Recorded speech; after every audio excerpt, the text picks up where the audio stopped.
عمران خان صاحب پہلے بھی کہہ چکے تھے، اب بھی کہہ رہے ہیں اور باور کرا رہے ہیں بار بار کہ میری رہائی پاکستان سے پاکستانیوں کے ذریعے ہوگی، امریکہ سے میری رہائی نہیں ہوگی۔ اسلام آباد ہائی کورٹ کے اندر جو میاں گل حسن اورنگزیب صاحب نے خان صاحب کی درخواست ضمانت پہ سماعت کرنی تھی، اس کو 20 نومبر تک انہوں نے پوسٹ پون کر دیا ہے۔ اس کے علاوہ جو عمران خان اور بشرا بی بی کی بریت پہ اسلام آباد کے اسپیشل جو جج سینٹرل ہیں شاہ رخ ارجمن صاحب،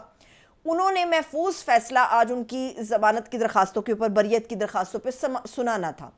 لیکن انہوں نے سماعت نہیں کی۔ عدم دستیابی کی وجہ سے یہ والی جو سماعت ہے یا جو کیس ہے یہ بھی 14 نومبر تک چلا گیا۔ جو لوگ تو کورٹ کو کور کرتے ہیں وہ اس بات کا دعویٰ کر رہے ہیں کہ ابھی صرف اس چیز کے اوپر دیکھ رہی ہے حکومت یا طاقتور لوگ دیکھ رہے ہیں کہ 190 ملین پاؤنڈ کا جو سکینڈل ہے، جو کیس ہے، اس کے اندر کیا فیصلہ آتا ہے،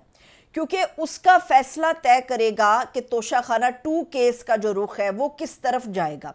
اور پی ٹی آئی والوں کو پکا پتہ ہے اس بات کا کہ یہ ہمیں نہیں گزارا کرنے دیں گے، تو اس لیے عمران خان صاحب نے تمام اختیار اپنے پاس لیتے ہوئے جو فائنل ٹچ دینا ہے احتجاج کو اور اس کی اسٹریٹجی کو، وہ اپنے پاس رکھ لیا۔ اور جو سیاسی ملاقاتوں کے اوپر پابندی یا سیاسی گفتگو کے اوپر پابندی تھی وہ بھی اٹھ گئی ہے۔ جو نرمی کا ایک ایلیمنٹ ہمیں نظر آ رہا ہے، وہ سمجھ آ رہی ہے چیزوں کی کہ رخ کس طرف جا رہا ہے، لیکن مسئلہ یہ ہے کہ ان چیزوں کو کیا عمران خان صاحب کے ساتھ لے کر چلا جائے گا یا اس کے بغیر چلا جائے گا۔ اب جو لوگ تو یہ سمجھ رہے ہیں کہ ہم اپنی سیاست کو عمران خان کے بغیر لے کر چلیں گے یا عمران خان کے دیوانوں سے پنگا ہم لے لیں گے تو ہمیں کوئی ٹچ نہیں کرنے والا، تو ایسی جگہ ٹچ کیا ان دیوانوں نے کہ سمجھ سے باہر ہے۔ عمران خان صاحب کے جو دیوانے ہیں وہ پی ٹی آئی کے دیوانے نہیں ہیں، وہ پی ٹی آئی کی موجودہ لیڈرشپ کے دیوانے نہیں ہیں۔ وہ لوگ باہر اگر نکلتے ہیں تو وہ عمران خان صاحب کی وجہ سے نکلتے ہیں، عمران خان صاحب کی کال کے اوپر نکلتے ہیں۔ شیخ وقاص اکرم صاحب نے اور کچھ 1-2 اور لوگ ہیں جنہوں نے پنگا لیا ان دیوانوں سے، جو عمران خان کو والہانہ طور پہ چاہتے ہیں، ان سے محبت کرتے ہیں۔ اور ثوابی جلسے میں شیخ وقاص اکرم نے جو تقریر کی،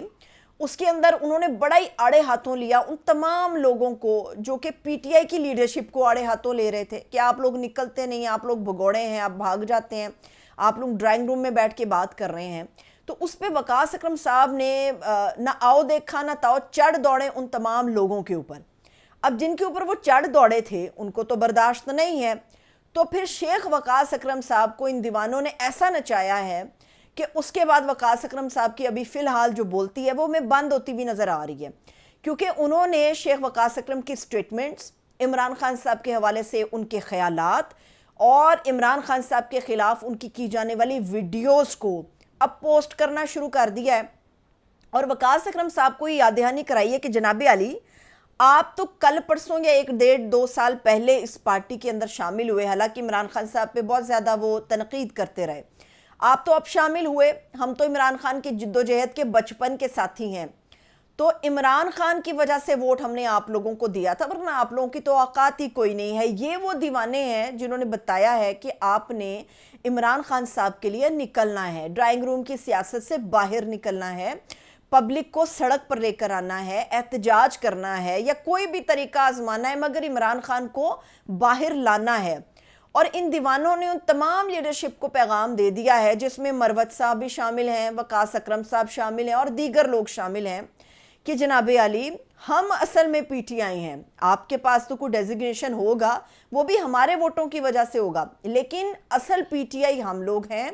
اور عمران خان جب تک باہر نہیں لے کر آ جاتے آپ لوگ، یا ہمیں اگر ڈاؤٹس ہمارے کلیئر نہیں ہوتے آپ کی وفاداریوں کے اوپر، تو تب تک تو ہم کسی کو بھی جینے نہیں دیں گے۔ تو یہ عمران خان کے اصل لوگ ہیں، یہ پی ٹی آئی کے اصل لوگ ہیں جو پی ٹی آئی کی لیڈرشپ پہ کم اور عمران خان کی کال کے اوپر اور عمران خان کے اناؤنسمنٹس کے جو اوپر ہے وہ زیادہ بیلیو کرتے ہیں۔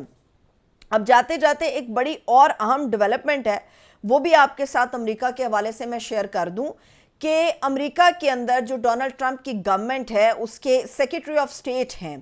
انہوں نے بڑا ایک کلیئر کٹ میسیج دیا ہے۔ بڑے لوگ اس کو پاکستان کے ساتھ بھی جوڑنے کی کوشش کر رہے ہیں، مگر میں اسے فی الحال سیپریٹ رکھوں گی، لیکن ڈونلڈ ٹرمپ کی گورنمنٹ کیا موڈ ہے ان کا، یہ ظاہر کرنا شروع ہو گئی ہے۔ اور جس میں ان کا یہ خیال ہے کہ فوجی جرنیلوں کو اپنی اوقات میں رہنا چاہیے. ان کا کام یہ ہے کہ انہوں نے سیکیورٹی کے معاملات کو دیکھنا ہے, سیاست کے اندر اپنی لچ نہیں ڈالنی. تو جو ان کے سیکرٹری آف اسٹیٹ ہیں, ان کے ورڈ ٹو ورڈ میں آپ کو بتا دیتی ہوں, وہ کہتے ہیں کہ ہم جمہوریت کی حمایت کرتے ہیں, صرف جمہوریت کی حمایت کرتے ہیں, اور پورا جو فوکس ہے وہ فوجی جرنیلوں پر رکھنا اور یہ کہہ دینا کہ جی انہوں نے یہ کرنا ہے وہ بھی کرنا ہے, ایسا نہیں ہوگا. دوسری بات وہ یہ کہہ رہے ہیں, وہ کہتے ہیں کہ جو فوجی جرنیل ہے وہ چاہے ہمارے ساتھ اپنے محبت کا اظہار کرتا ہے یا ہمارے اوپر اعتماد کی بات کرتا ہے, لیکن وہ اپنی طاقت کو منوانے کے لیے میڈیا کے اوپر دباؤ ڈال کے رکھتا ہے. اب بڑے لوگ ہیں وہ اس سٹیٹمنٹ کو پاکستان کی صورتحال سے جوڑ رہے ہیں, لیکن یہ قبل از وقت ہوگا. لیکن ڈونلڈ ٹرمپ کی پالیسی ان تمام لوگوں کے حوالے سے رخ کو طے کرے گی,